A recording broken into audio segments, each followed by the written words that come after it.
I walk. It's so nice. It's kind of a cool, frosty, misty morning here at the park. It's just so wonderful. Anyway, getting ready to drive back and unhook my trailer. But one thing I wanted to cover was, you know, as I was walking, I was kind of contemplating and thinking about certain aspects of the spiritual covert personality disorder, you know, this narcissism, uh, you know, and we're talking about when a person has money and the extent to which they use their money, how they abuse the power that they have and use that money to take them to all types of levels of low, you know, in trying to destroy their so-called enemy, a person who's never done them any wrong. But I wanted to cover one of the aspects. You know, when you think about how these people, because they don't take no for an answer, they must win at all costs, and they go to the ends of the world, as I mentioned before, to try to, because they're all about domination and controlling a person's life. They feel they are entitled to control. And what they do is, after they isolate you, one of the things is, you know, and I've had people ask, how is it that a person can place you in a third party situation without you even knowing, without you even being there, without you having any communication at all, without your knowledge or consent? That's just the craziest thing to even hear of. But this is the thing. The spiritual covert narcissist that is wealthy and that has the money to purchase and to pay people to do things for them, you know. And as I've mentioned before, you know, they target you, they isolate you, and they take advantage of the fact that you're at a great distance from them, so that you are not present to stick up for yourself or to stand up for yourself or to defend yourself in any way, because you don't really know what's being said.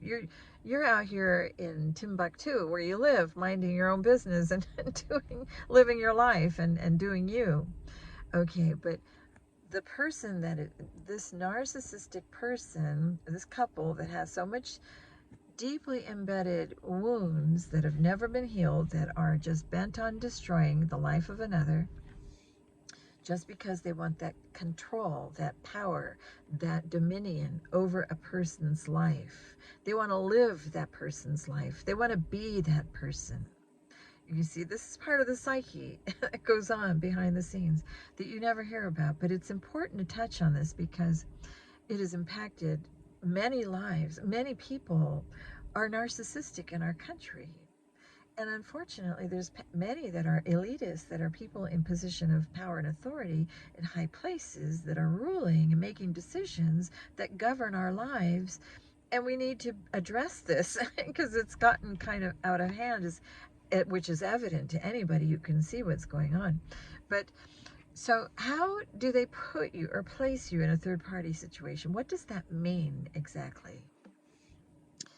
Well, the spiritual covert narcissist that decided that he has full control and power. Now, this is all in his mind.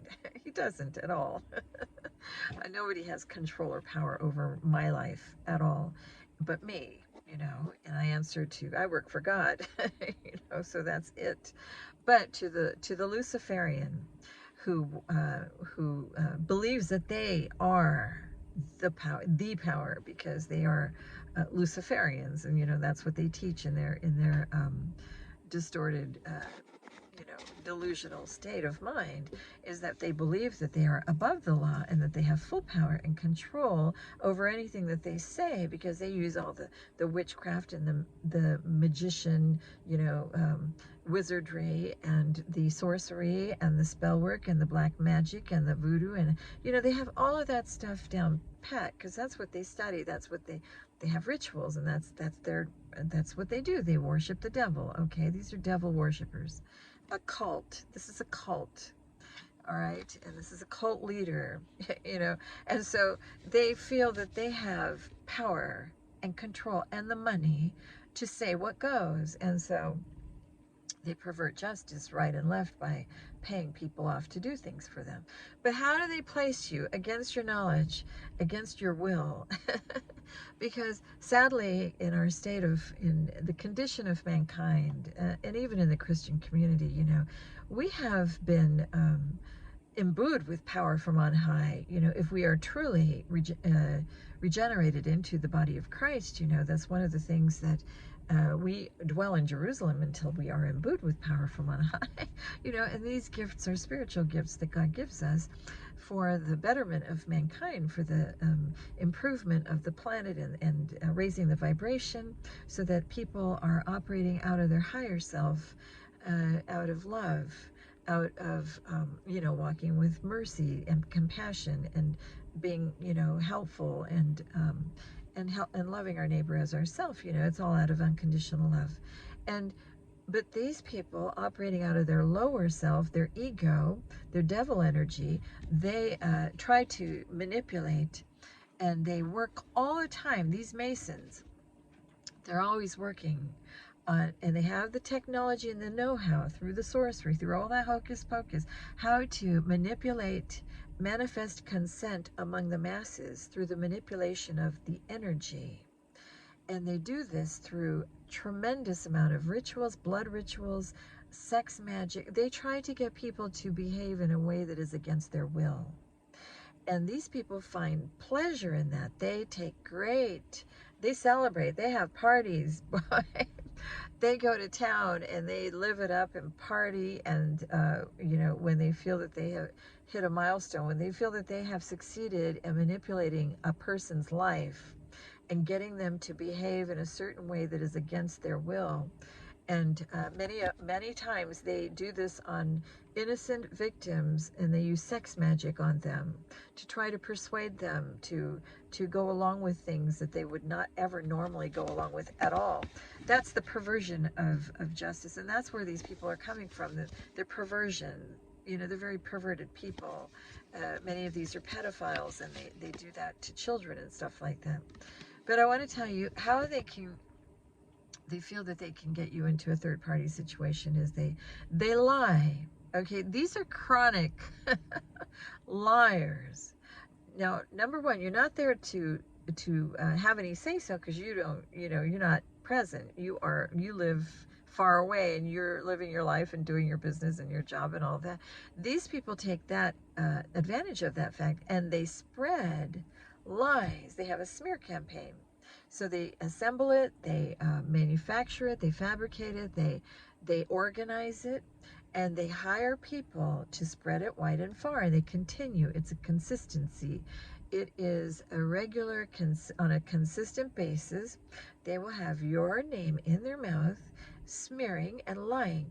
So the person will tell everybody that he is in a relationship with the target.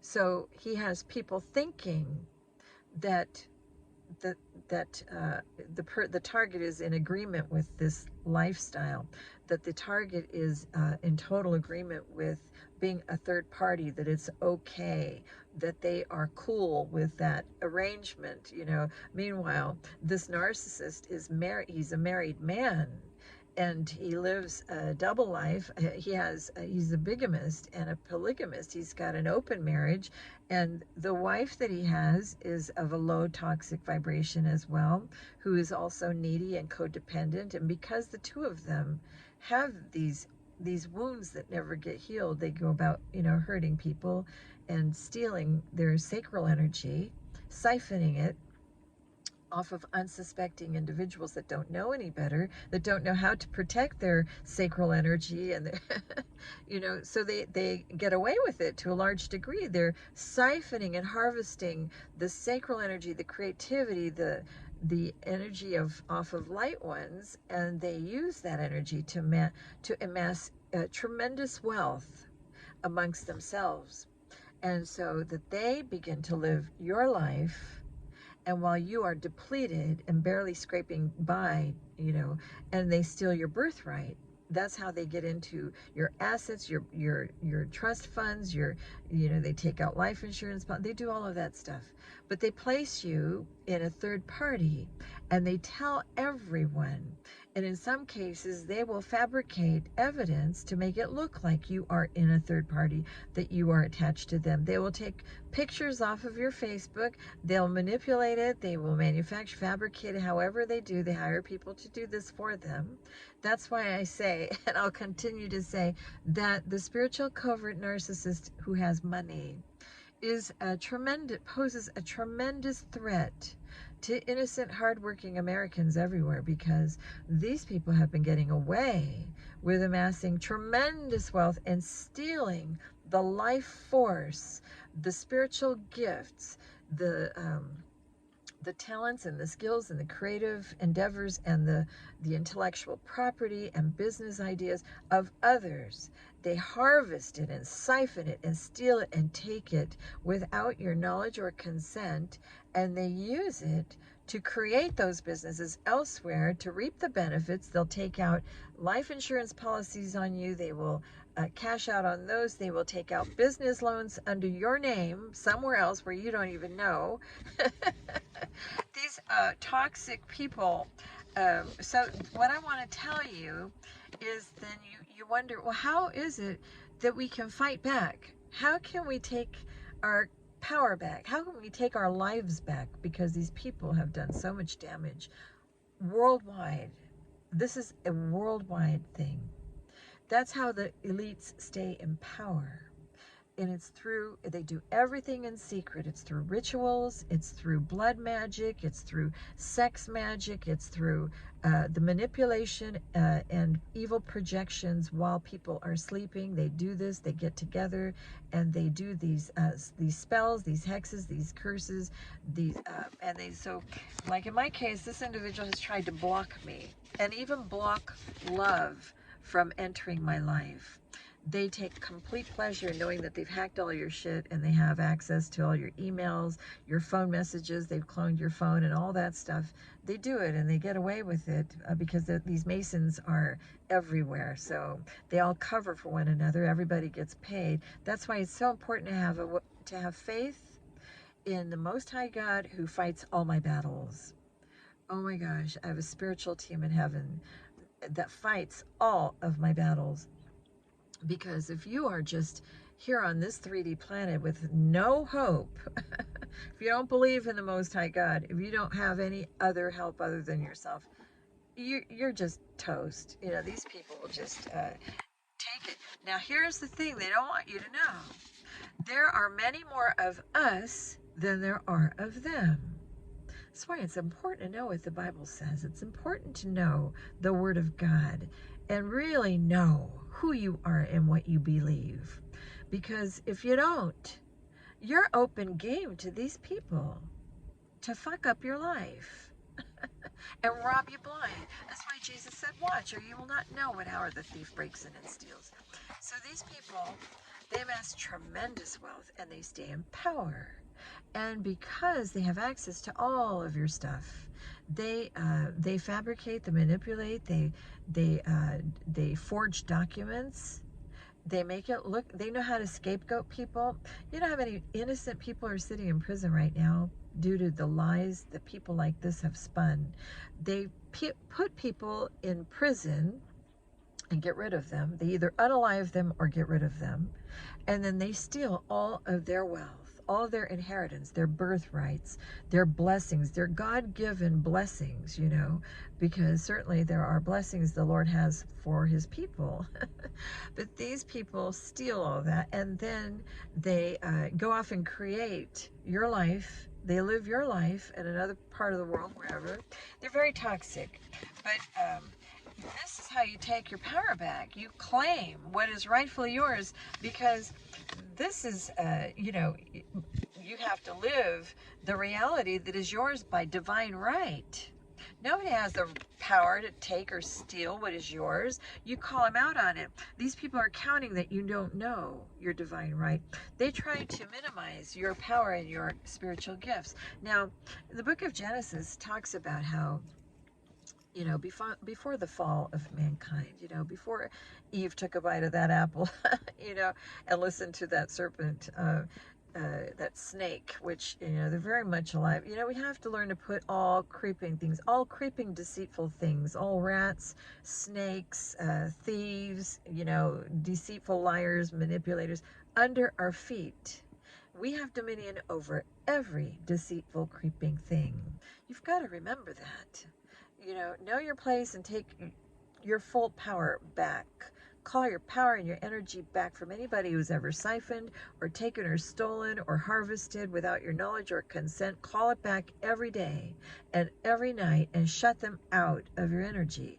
You know, completely ignore these people. They try to hold you back, and these people operate out of severe jealousy and envy. Okay, and they like to fight and argue. They thrive on that. So another way you can avoid ignore them. Starve out these narcissists. They're devils. Remember what they are. These are devils. These are principalities and powers, rulers in high places. They are demonic forces, okay? And they love to create chaos and drama and destruction. That's the nature of the devil. You have to know it. Stare it square in the face and know what these people are all about. And now it takes two to tango. They want to engage you in that arguing, in that fighting, in that, you know, don't do it. Completely starve them out. And that's how you take your power back. When you just laugh at these people, they hate to be laughed at too, but God has the last laugh. So remember this. When they're busy slandering you, laugh at them, because they tell on themselves and they are completely exposed, completely outed, completely known. Everybody completely sees them for who they are and what they've done. The gig is up, cat's out of the bag. The mask is completely torn off and ripped off their face for all to see. These jealous haters are exposed in our day. Take full advantage of that and laugh in their face. These people hate to be laughed at, but you know, they've enjoyed a season where they mocked and scoffed us for our faith. They mocked and scoffed us and kicked a man when he was already down, and they've enjoyed the humiliation and, you know, humiliating their enemies and things like that. You know, don't buy the fear, number one. You're not having it. Know what God has given you. He's given you the spirit of power, love, and a sound mind. There's no fear. Perfect love casts out fear. There's no fear. Do not be fearful of these people. They are fearful. Get it right.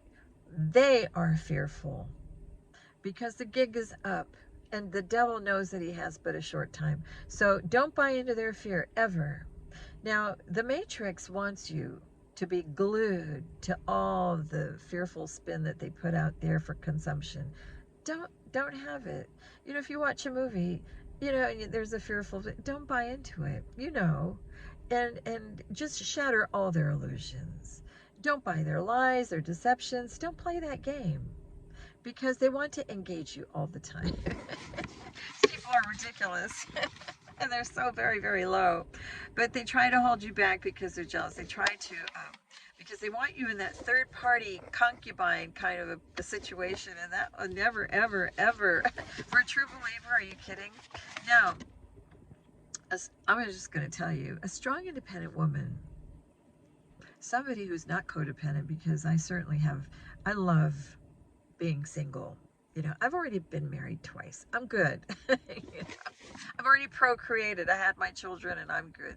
I'm happy, and I'm happy in learning, you know, living the rest of my days. You know, I would like to live it in service and bringing cheerfulness and happiness. And I'm a cheerful giver anyway.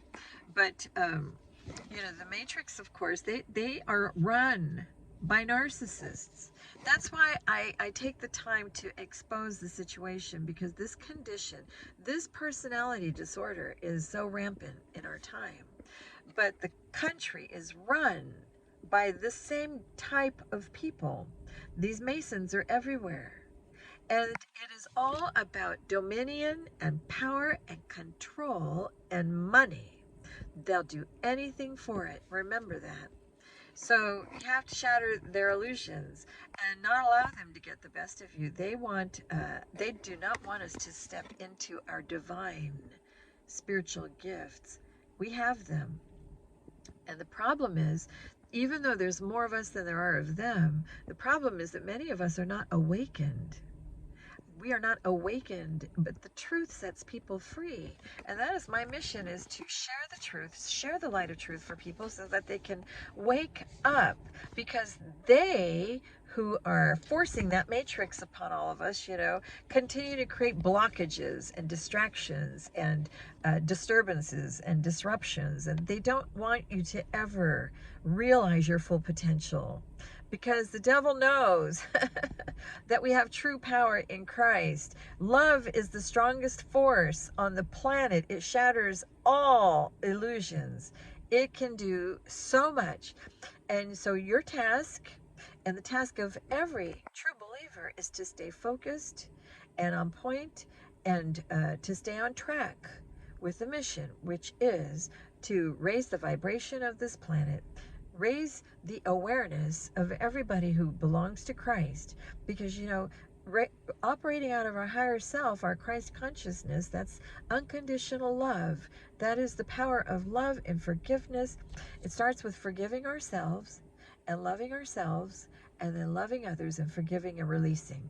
So we're constantly forgiving and releasing. So ask yourself this question, just as a self-check test, is there anyone in my life that I feel a certain amount of resentment and grudge or animosity or anger towards, or and ask yourself that. And anybody that pops up into your mind that you might have maybe unresolved issues with, release it from where you are. You don't have to see that person.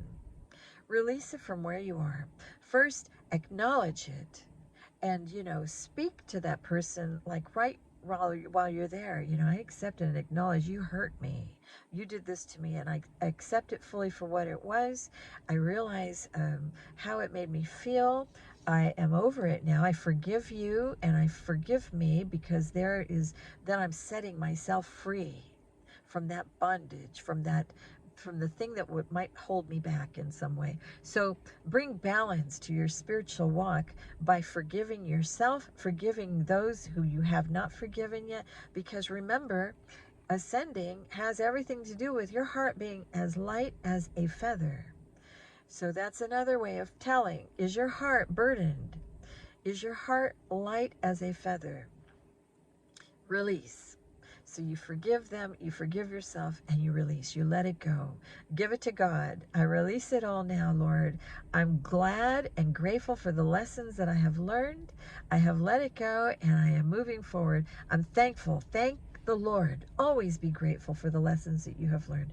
This whole world and this short life that we live, it's a drop in the bucket, but it's over before you know it. But it's all about learning lessons and moving up. Because if we don't learn the lessons, if we're stuck in trying to bring down someone operating out of our ego, out of spiritual, out of jealousy and envy, we hate that person, we can't stand it, we're going to make sure that she doesn't succeed, we're going to stand in her way, we're going to get together with others, we're going to do rituals on her, we're going to pray for her downfall, we're going to stick her face up there on the altar, we're all going to slander her and vilify her and call her names and knock her down, and we're going to pray and hope that it sticks and that she will be broken. And this is the type of this is the type of thing that the haters operate out of.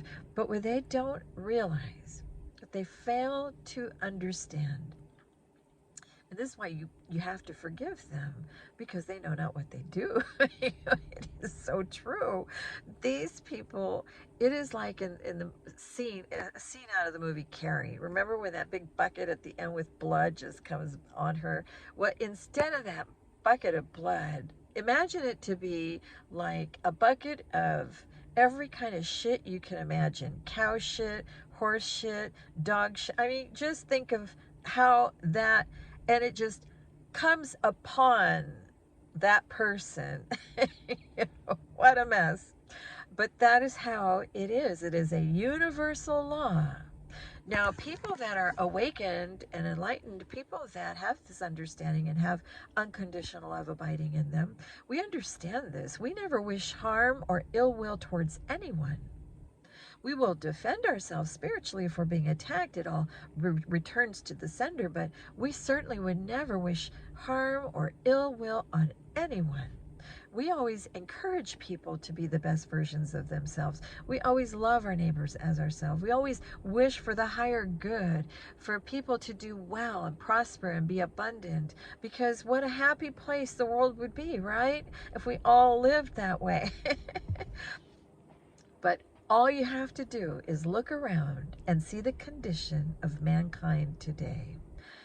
Now, judgment begins at the house of God. It is those of us that are, to he who has been given, more shall be required.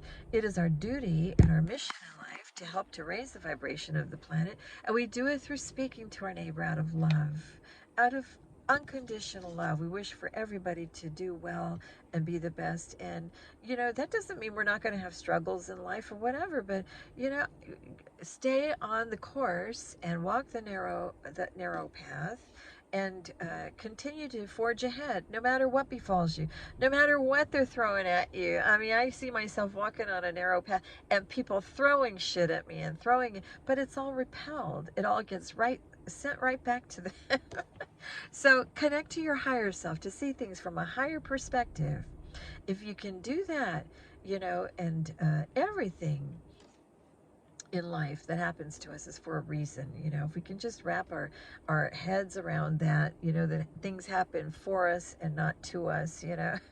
There's nothing that happens by chance or accident. It's all designed that way, and it's all made to make us even more stringent and resilient. That's one of the things I love why I love going for walks at parks so much, because those trees serve as a reminder. They're tall, they're deeply rooted, they're grounded, they are tall and strong and resilient, and they withstand every storm. And that's one thing I'm always reminded. So can you imagine if you go for a walk 3 times a week and you're looking at those tall trees and they're reminding you of that very thing? That's just one positive affirmation you could take with you that will affect your life and make a positive impact on your life, and cause you to be grateful for everything, large and small. So that's all I wanted to say right now, and I just wanted to help you. If it was a helpful message, fine.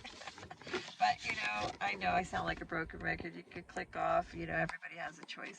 But and I just wanted to say that, though, how they put you in a third-party situation against your will and without your knowledge or consent. That's the mindset of a spiritual narcissist. They feel that they only kid themselves, of course, because they don't have power control over you.